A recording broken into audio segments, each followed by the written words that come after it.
இது news first prime time sunrise.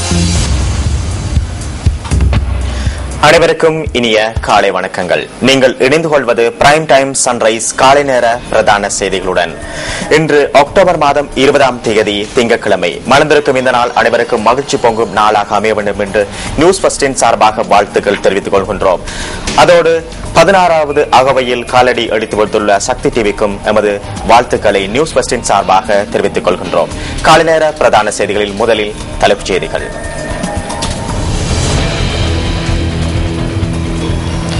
நாட்டின் பல பாகங்களிலும் இடம்பெற்ற வாகன விபத்துகளில் 3 பலி. இலங்கை மீனவர்கள் 79 பேர் தொடர்ந்து வெளிநாடுகளில் கைது செய்யப்பட்டு தடுத்து வைக்கப்பட்டுள்ளனர்.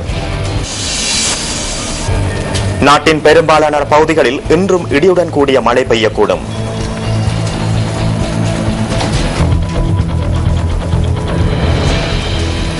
பதினாறாவது அகவையில் இன்று சக்தி டிவி காலடி எடுத்து வைக்கின்றது. சக்தி தொலைக்காட்சியின் 16வது பிறந்த நாளின் பிரதான வைபவம் பன்னிப்பேட்டிய பிரதான கலையகத்தில் இன்று இடம்பெறுகின்றது. 16வது அகவையில் காலடி பதித்து வெற்றி நடைபெறும் உங்கள் இல்லத்திரை சக்தி டிவிக்கு நியூஸ் ஃபர்ஸ்ட் தனது வாழ்த்துக்களை தெரிவித்துக் கொள்கின்றது.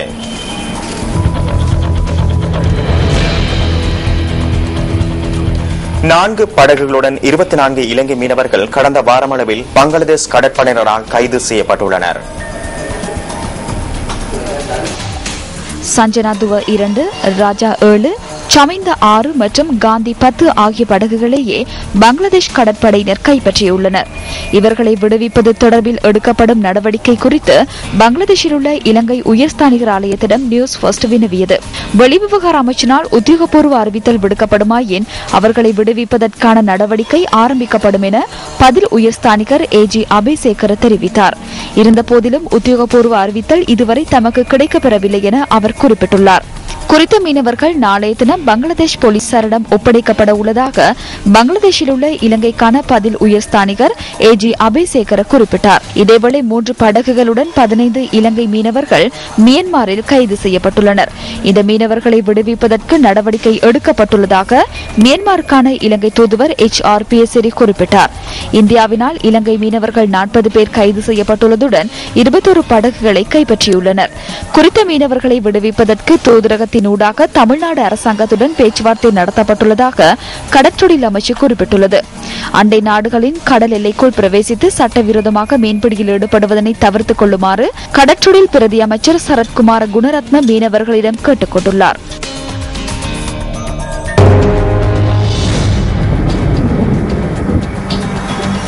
நாட்டின் அநேகமான பகுதிகளில் குறிப்பாக மாலை அல்லது இரவு வேளைகளில் மழை அல்லது இடியுடன் கூடிய மழை பெய்வதற்கான சாத்தியக்கூறுகள் காணப்படுவதாக வளிமண்டலவியல் திணைக்களம் தெரிவித்துள்ளது.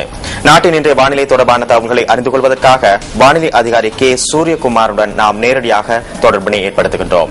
வணக்கம். வணக்கம். இன்று நாட்டின் பல இடங்களில் பிற்பகல் மற்றும் இரவு வேளைகளில் மழை அல்லது இடியுடன் கூடிய மழை காணப்படும். அத்துடன் மேற்கு தெற்கு கரையோர பிரதேசங்களில் காலை வேளைகளிலும் சிறிதளவான மழை காணப்படலாம். இந்த இடியுடன் கூடிய மழை காணப்படும் சந்தர்ப்பங்களில் காற்றும் சற்று பலமானதாக வீசும். அத்துடன் பொதுமக்கள் இந்த இடி மின்னல் தாக்கத்திலிருந்து ஏற்படும் சேதங்களை குறைத்துக் கொள்வதற்கு தேவையான முன்னெச்சரிக்கை நடவடிக்கையை மேற்கொள்ளுமாறு கேட்டுக் கொள்ளப்படுகின்றார்கள். கடல் பிராந்தியங்களை பொறுத்தவரையில் இலங்கை தீவை சுற்றுள்ள கடல் பிராந்தியங்கள் சிலவற்றில் மழை அல்லது இடியுடன் கூடிய மழை காணப்படும். கடல் பிராந்தியங்களில் காற்றின் வேகமானது மணிக்கு 20 கிலோமீட்டர் முதல் 40 கிலோமீட்டர் வரையான வேகத்தில் தென் மேற்கு திசையிலிருந்து காற்று வீசும். இலங்கை தீவை சுற்றுள்ள கடல் பிராந்தியங்கள் பொதுவாக கொந்தளிப்பற்ற நிலையில் காணப்படுகின்ற பொழுதிலும் இந்த கடல் பிராந்தியங்களில் இடியுடன் கூடிய மழை காணப்படும் சந்தர்ப்பங்களில் கடலானது சற்று கொந்தளிப்பாக காணப்படும். நன்றி. நன்றி அந்த வானிலை தொடர்பான தகவல்களுக்கு. இதேவேளை புத்தளம் மாவட்டத்தின் வானிலை தொடர்பான தகவல்களை தருவதற்காக MA காசிம். புத்தளம் மாவட்டத்தில் கடந்த சில தினங்களாக பெய்து வரும் மழை காரணமாக சிலாவம் கலப்பு நீர் வெளியேற்றத்தினால் அப்பிரதேசத்தில் தாழ்ந்த பகுதியில் வாழும் 50 குடும்பங்களைச் சேர்ந்தவர்கள் நேற்று வீடுகளை விட்டு வெளியேறியிருப்பதாக புத்தளம் மாவட்ட இடர் முகாமைத்து நிலையம் தெரிவித்துள்ளது. சிலாவம் கருப்பிட்டி ஓயாவின் நீர்மட்டம் அதிகரித்துள்ளதால் அதன் கலப்பினுள் பாய்ந்து கலப்பிலிருந்து நீர் வெளியேறுவதனாலேயே இக்குடும்பங்கள் வெளியேறியிருப்பதாக தெரிவிக்கப்படுகின்றது. இதன் காரணமாக சிலாபம், வட்டக்கள்ளி, அழுத்துவத்தை, மைக்குளம் மற்றும் அலம்ப போன்ற பிரதேசங்களில் கலப்பு பகுதி அண்மித்த தாழ்ந்த பிரதேசங்களில் வாழும் குடும்பங்களை இவ்வாறு இவ்வனர்த்தத்துக்கு முகம் கொடுத்துள்ளனர். நியூஸ் பஸ் செய்திகளுக்காக புத்தளத்திலிருந்து எம்ஏ கார்த்திக். திருக்கோயில் விநாயகபுரம் பகுதியில் மின்னல் தாக்கி ஒருவர் உயிரிழந்துள்ளார். தனது மகனுடன் வயலில் வேலை செய்து கொண்டிருந்த போது நேற்று மாலை மின்னல் தாக்கத்துக்கு இலக்காக்கியுள்ளதாக போலீஸ் ஊடக பேச்சாளர் அலுவலகம் தெரிவிக்கின்றது. விநாயகபுரம் தாளங்குடா பகுதியைச் சேர்ந்த 48 வயதான ஒருவரை இவ்வாறு உயிரிழந்துள்ளார். உயிரிழந்தவரின் சடலம் திருக்கோவில் வைத்தியசாலையில் வைக்கப்பட்டுள்ளதுடன் பிரேத பரிசோதனைகள் இன்று நடைபெறவுள்ளன. இதுகுறித்து திருக்கோவில் போலீசார் மேலதிக விசாரணைகளை மேற்கொள்கின்றனர்.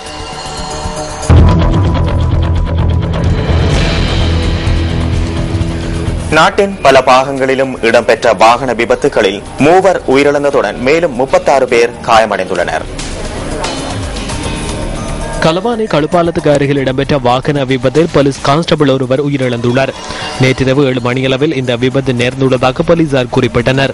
பலாங்குடி பகுதியைச் சேர்ந்த 29 வயதுடைய கான்ஸ்டபிளே விபத்தில் பலியாகியுள்ளார். இவர் நிவித்திகல பரிசு நிலையத்தில் பணியாற்றி வந்தவர். கலேவல தலகிரி அகம பகுதியில் இடம்பெற்ற வாகன விபத்தில் ஒருவர் உயிரிழந்துள்ளதுடன் மேலும் 6 பேர் காயமடைந்துள்ளனர். டிப்பர் வண்டியும் விவசாயிகள் பயணித்த லோரி ஒன்றும் ஒன்றுடன் ஒன்று மோதுண்டே நேற்று மாலை இந்த விபத்து நேர்ந்துள்ளதாக போலீசார் தெரிவிக்கின்றனர். இப்பங்கட்டுவ பகுதியை சேர்ந்த 38 வயதுடைய ஒருவரே விபத்தில் பலியாகியுள்ளார். விபத்து தொடர்பில் சந்தேகத்தின் பேரில் டிப்பர் சாரதி கைது செய்யப்பட்டுள்ளதாக போலீசார் குறிப்பிட்டனர். தமுலை நீதவான் நீதிமன்றத்தில் சந்தேக நபரை ஆஜர்படுத்த நடவடிக்கை எடுக்கப்பட்டுள்ளது. எஹலியகுட தமுல பாலத்துக்கு அருகில் பஸ் ஒன்று பள்ளத்தில் வீழ்ந்ததில் 29 பேர் காயமடைந்துள்ளனர். கிரிபூர்வ கிராமிய வைத்தியசாலை, இரத்தினபுரி மற்றும் எஹலியகுட ஆகிய வைத்தியசாலைகளில் இவர்கள் அனுமதிக்கப்பட்டுள்ளனர்.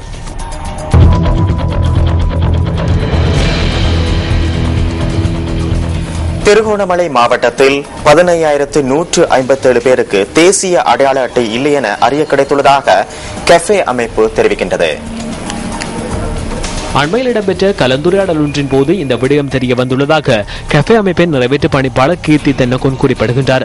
இதேவேளை பதுளை மாவட்டத்தில் சுமார் 6,000 பேர் வரையில் தேசிய அடையாள அட்டை இன்று இருப்பதாக அவர் கூறியுள்ளார். திருகோணமலை மாவட்டத்தில் அடையாள அட்டை மற்றும் முக்கிய ஆவணங்கள் இல்லாதவர்களுக்கு அவற்றை பெற்றுக் கொடுக்கும் முகமாக எதிர்வரும் நவம்பர் மாதம் 15ஆம் தேதி தொடக்கம் 29ஆம் தேதி வரை நடமாடும் சேவை முன்னெடுக்கப்பட உள்ளதாக சுட்டிக்காட்டப்பட்டுள்ளது. கொழும்பிலிருந்து கதிர்காமத்துக்கு போக்குவரத்தில் ஈடுபடும் பஸ்ஸிலிருந்து 1000 ரூபாய் போலி நாணயத்தாள்களை போலீசார் கைப்பற்றியுள்ளனர். 104 போலி 1000 ரூபாய் நாணயத்தாள்கள் இவ்வாறு கைப்பற்றப்பட்டுள்ளதாக போலீசார் தெரிவிக்கின்றனர். ஹட்டன் நோர்வுட்டிலிருந்து அக்கரப்பத்தன நோக்கி சட்டவிரோதமாக பஸ்களை கொண்டு சென்ற 3 கைது செய்யப்பட்டுள்ளனர். போலீசாரால் மேற்கொள்ளப்பட்ட வாகன சோதனையின் போதே இவர்கள் கைது செய்யப்பட்டுள்ளனர்.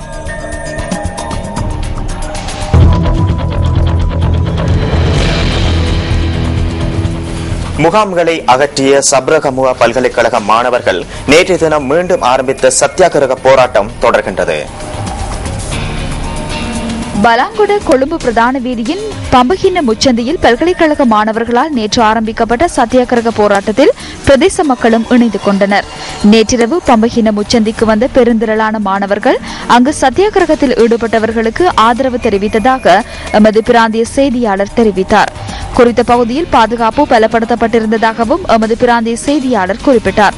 சத்தியாகிரகத்துக்காக அமைக்கப்பட்ட முகாம்கள் நீதிமன்ற உத்தரவுக்கு அமைய கடந்த வாரம் அகற்றப்பட்டன.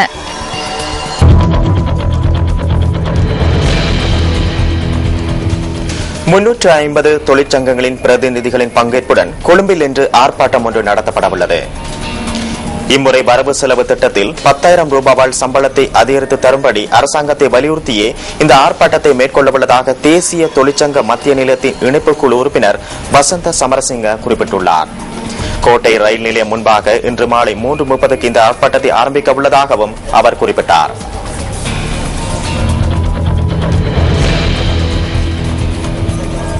முல்லைத்தீவு விஸ்வமடு பகுதியில் விஸ்வமடு மகா வித்தியாலயத்திற்கு செல்லும் பிரதான வீதியானது புனரமைக்காத நிலையில் காணப்படுவதனால் அதனை போக்குவரத்திற்காக பயன்படுத்துவதில் சிரமம் உள்ளதாக பிரதேச மக்கள் குறிப்பிடுகின்றனர்.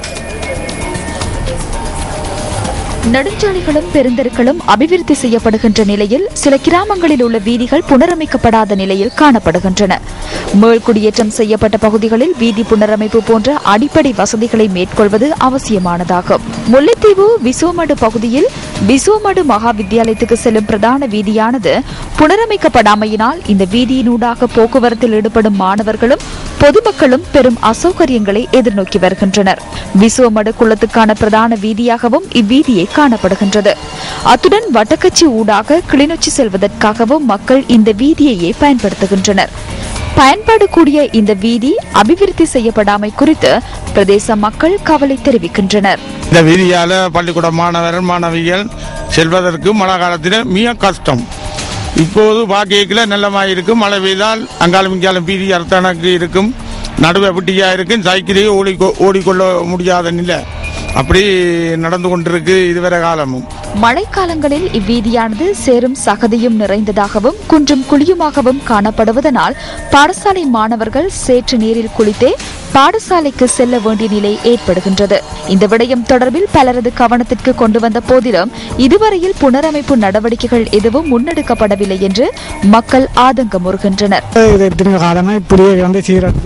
பிள்ளைகள் எல்லாம் போக சரியான கஷ்டப்பட்டு ஒரு ஆஸ்பத்திரி போறாண்டாலும் பெரிய மாறி நேரங்களில் சரியான கஷ்டமா இருக்கு. இதோட சம்பந்தப்பட்டாக்கள் இந்த கூட திருப்பி தருமாறு நாங்களும் எத்தனை பேரை கேட்டு பார்த்தோம். ஆனால் இதுவரை செய்து முன்னுக்கு வர மாதிரி இல்லை. எனவே குறித்த வீதியை தார் வீதியாகவோ கான்கிரீட் வீதியாகவோ திருத்தி தரும்படி கோரிக்கை விடுக்கின்றனர் பிரதேச மக்கள்.